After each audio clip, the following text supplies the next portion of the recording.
Hey there, curious friend. I'm Courtney, a certified peer support specialist, and welcome to Wonderland Unlocked. In this series, Curious Connections, we're diving into the twists and turns of friendships and relationships, exploring trust, growth, and those unexpected moments in between. Because in the world of connections, nothing is ever quite as it seems, but it's always worth unlocking together.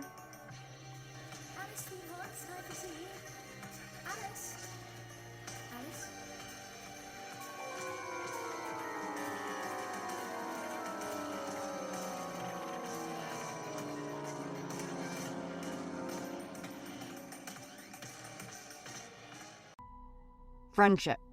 Such a simple word, right? It brings to mind laughter, support, and that warm feeling of knowing someone gets you.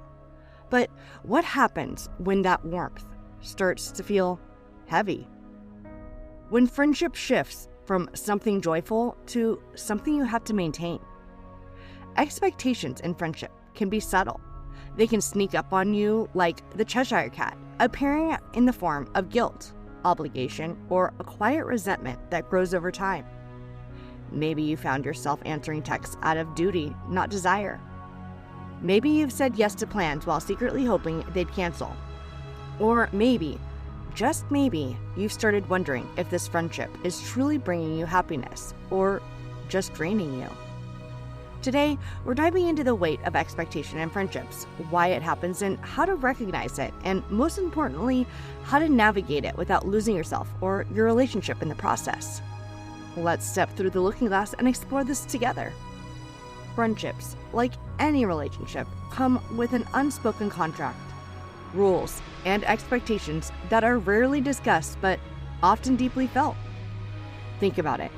In romantic relationships, people talk about expectations all the time. Communication, time together, love languages. But friendships? Those expectations usually form in the background. You're expected to always be there. You're expected to answer quickly. And you're expected to remember every detail, be a perfect listener, and never change too much. These expectations can be comforting until they become suffocating. In Alice in Wonderland, Alice meets Tweedledee and Tweedledum, two inseparable friends who do everything together. They bicker, they recite poetry, they fight, but most of all, they expect things from each other. Neither one dares to break away because that would shatter the dynamic they've always had. And isn't that how some friendships feel? Like there's an invisible rule that they must stay the same, that you must show up a certain way, or the entire connection might crumble. Have you ever felt like a friendship came with unspoken rules? Are there friendships in your life where you feel more obligated than excited to engage? The tricky thing about friendship that feels like obligations is that they often don't start that way. They usually begin with real connection, real joy. But over time, expectations build, and if they go unchecked, they can lead to emotional exhaustion, feeling drained after every interaction, resentment, feeling guilty for wanting space, anxiety, worrying about how your choices will affect the friendship. It's like carrying around a teapot that's constantly refilling itself. At first, pouring tea for your friend feels good, but over time, if they never refill your cup, if they expect you to be the one always pouring, the weight of that teapot becomes unbearable. The white rabbit is always rushing, always feeling behind, always worried about disappointing someone. And that's how friendships with heavy expectations can feel. You're running, trying to keep up, afraid that slowing down will mean losing the relationship altogether. Breaking the cycle, recognizing unhealthy dynamics, one-sided friendships. Are you always the one checking in, making plans, giving advice, but rarely receiving it? Guilt-driven connections. Do you feel obligated to stay friends because of history rather than current fulfillment? Fear of change. Are you holding on to a friendship simply because you fear what will happen if you let go? So how do we lighten the weight of expectation without completely severing important friendships? Let's talk about boundaries. Let's talk about boundaries, not in a harsh, off with your head kind of way, but in a way that allows both people to breathe. Steps to setting healthy boundaries. Identify what feels heavy. Ask yourself, what about those friendships feels draining? Is it the constant texting? The expectation to always be available? Communicate with clarity and kindness. Boundaries don't have to be confrontational. A simple, hey, I love catching up, but I need to be more mindful of my energy. Can we set a better rhythm for when we talk? Can go a long way. Normalize change. Friendships, like people, evolve. It's okay to adjust dynamics over time. Alice isn't clinging to every character she meets. She moves forward, learning from each interaction, but never forcing herself to stay in situations that don't serve her journey.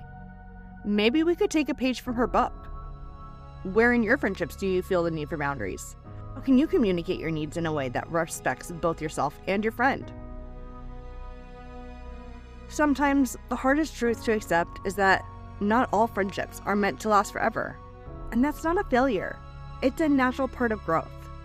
If a friendship is making you feel small, unheard, or unseen, trapped in an old version of yourself, or more anxious than supported, then it might be time to take a step back.